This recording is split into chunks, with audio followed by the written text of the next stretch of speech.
Hello student, आप कैसे हैं। हमें आशा है कि आप लोग अच्छे ही होंगे। पिछले वीडियो में हम लोग दूरी समय ग्राफ का अध्ययन किए थे। आज हम लोग दूरी समय ग्राफ से ही रिलेटेड एक आंकिक प्रश्न को देखेंगे, समझेंगे और मुझे आशा है कि आप लोग को समझ में आ रहा होगा और यह भी ज़रूर समझ में आएगा। अगर फिर भी कहीं अगर आपको डाउट होती है तो आप कमेंट के माध्यम से हमसे पूछ सकते हैं, हमें अवगत करा सकते हैं कि सर ये हमें दिक्कत हो रहा है, ये ऐसे क्यों हुआ। तो सारी समस्याओं का समाधान हम करेंगे। फ़िलहाल हम इस वीडियो में एक न्यूमेरिकल करेंगे जो दूरी समय ग्राफ से रिलेटेड है। तो चलिए हम पहले प्रश्न को पढ़ते हैं कि प्रश्न में दिया क्या है और हमसे क्या पूछा जा रहा है। ठीक है, तो दिया हुआ है इस प्रश्न में कि नीचे दिए गए ग्राफ में, यानी ये ग्राफ नीचे दिया हुआ आप देख सकते हैं, दिखाई दे रहा भी होगा। इस ग्राफ में वस्तु की विभिन्न स्थितियों को विभिन्न समय पर प्रदर्शित किया गया। देख सकते हैं, एक वस्तु मान ली कभी बिंदु ए पर है तो कभी बी पर है तो कभी सी पर है तो कभी डी पर है। फिर आगे दिया है जब वस्तु, पहला कंडीशन है ए से बी पर और दूसरा बी से सी, तीसरे नंबर पे है सी से डी तक गति करती है, तब वस्तु की चाल क्या होगा ये हमें बताना है। तो इस प्रश्न में 3 कंडीशन दिए हुए हैं।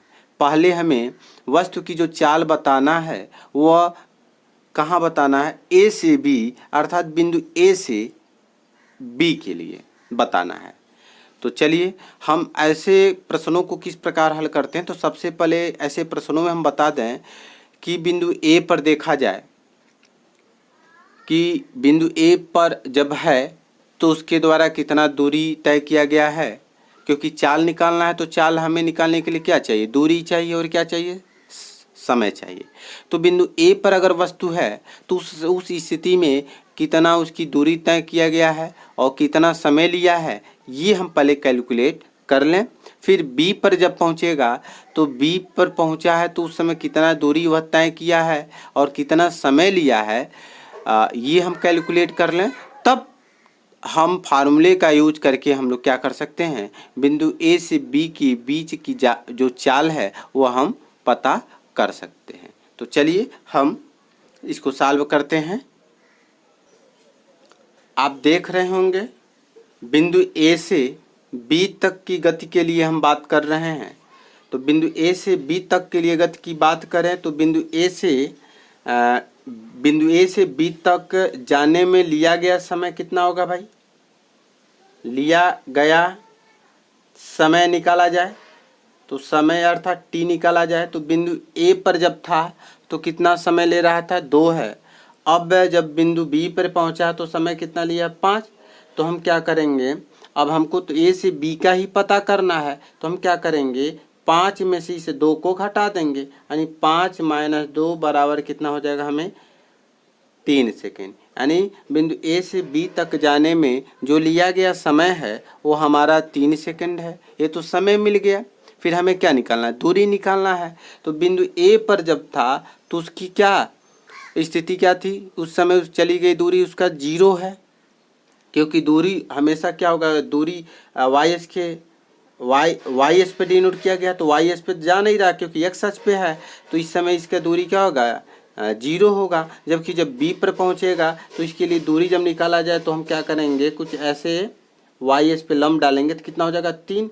यानी दूरी कितना तय किया गया होगा, वह तय की गई, यानी तय की गई दूरी जब निकालेंगे तो दूरी कितना हो जाएगा आपका 3 - 0 मिल जाएगा आपका कितना, 3 मीटर।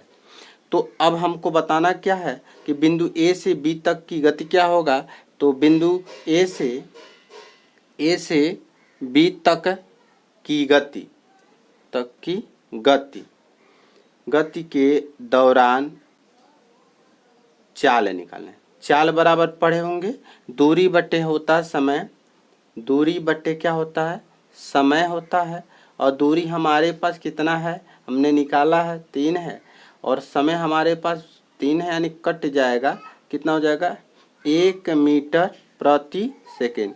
यानी बिंदु ए से बी तक की गति के दौरान जो उसकी चाल होगी वह चाल कितनी होगी, 1 मीटर प्रति सेकंड होगा। ये हमारा पहला कंडीशन था। आइए हम अब दूसरे कंडीशन की तरफ बढ़ते हैं। अब हम लोग बिंदु बी से सी तक की गति के लिए हम देखें, यानी हमारा दूसरा जो प्रश्न है वह कह रहा है कि बिंदु बी से सी तक के लिए उसकी चाल कितनी होगी, ये हमें कैलकुलेट करना है। फिर वही कंडीशन हम लोग जानते हैं कि बिंदु बी से सी की बात हो रही है, तो पहले हम क्या करें, दूरी कैलकुलेट कर लें, समय कैलकुलेट कर लें, फिर आपका जो फार्मूला होता है चाल बराबर दूरी बटे समय, उसी में उस वैल्यू को क्या कर देंगे, हम पुट कर देंगे, और जो रिजल्ट मिलेगा वह आपका आंसर हो जाएगा। ठीक है, तो चलिए हमें सबसे पहले लिया गया समय निकाल लिया जाए। लिया गया समय, तो लिया गया समय जब निकाला जाए अर्थात टी का जब वैल्यू निकाला जाए, यानी बिंदु बी से सी तक जाने में जो लिया गया समय वो कितना होगा, तो इसके लिए क्या करेंगे, अंतिम स्थिति माइनस प्रारंभिक स्थिति निकाल लिया जाए। अर्थात अंतिम स्थिति में यानी कि बिंदु सी पर जब था तो उसमें कितना उसका टाइम लिया भाई, बिंदु बी से सी में जा रहा है, तो बिंदु बी से सी तक के लिए जो समय होगा वो कितना होगा, यानी सी पर जा रहा तो 8 है, और बिंदु बी पर था तो कितना था, 5 था, यानी 8 माइनस क्या हो जाएगा 5, यानी इक्वल कितना हो जाएगा, यह इक्वल टू 3 सेकेंड हो जाएगा। कितना हो जाएगा 3 सेकेंड। अच्छा, लिया गया समय हमने कैलकुलेट कर लिया, फिर हमें क्या निकालना पड़ेगा, तय की गई दूरी। दूरी कैसे निकालें, तो चलिए दूरी निकाल लिया जाए। तो दूरी कैसे निकालेंगे, बिंदु बी पर है, देखिए बिंदु बी पर था तो उस समय उसकी दूरी कितनी थी, 3 ही थी। अच्छा 3, और सी पर है तो भी उतना ही है, इसका मतलब ये कितना हो जाएगा आपका 0 हो जाएगा। कितना हो जाएगा 0 हो जाएगा। तो हमें क्या निकालना है, चाल निकालना है, तो लिख देंगे बी से सी तक की गति के दौरान चाल। अगर हम चाल निकालें तो फिर वही बात, दूरी बटे समय, दूरी हमारे पास 0 है और समय भी हमारे पास क्या है 3 है। अब डिवीज़न अगर करते हैं, भाग देते हैं, तो हमें कितना मिल जाएगा, 0 हो जाएगा। यार समझ में आ रहा है, तो ये हमारा हो जाएगा 0 हो जाएगा मीटर पर सेकेंड। अब हम आते हैं तीसरे नंबर पर। अब हम तीसरे नंबर पर जो दिया गया है वहाँ हमसे क्या पूछा है, सी से डी तक की जो स्पीड है वो चाल है वो हमें कैलकुलेट करना है। तो डायरेक्ट हम लिख दे रहे हैं, चाल निकालना है सी और डी के सी से डी तक की गति के दौरान। तो चाल बराबर उसके लिए क्या करते हैं हम लोग, दूरी चाहिए, समय चाहिए। तो चलिए लिया गया समय कितना, पहले दूरी निकाला जाए।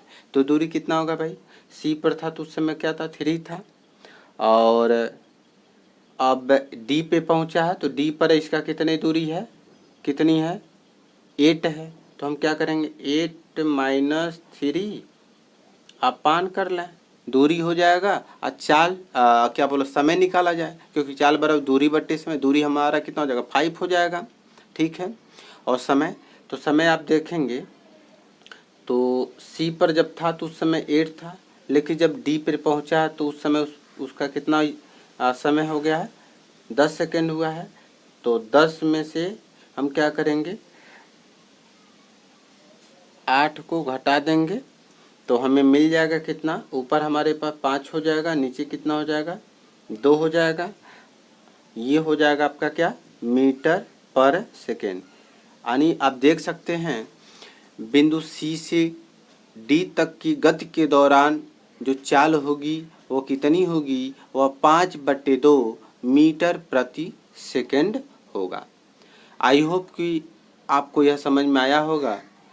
अगले वीडियो में हम लोग विस्थापन समय ग्राफ का अध्ययन करेंगे। तब तक के लिए जय हिंद, जय भारत।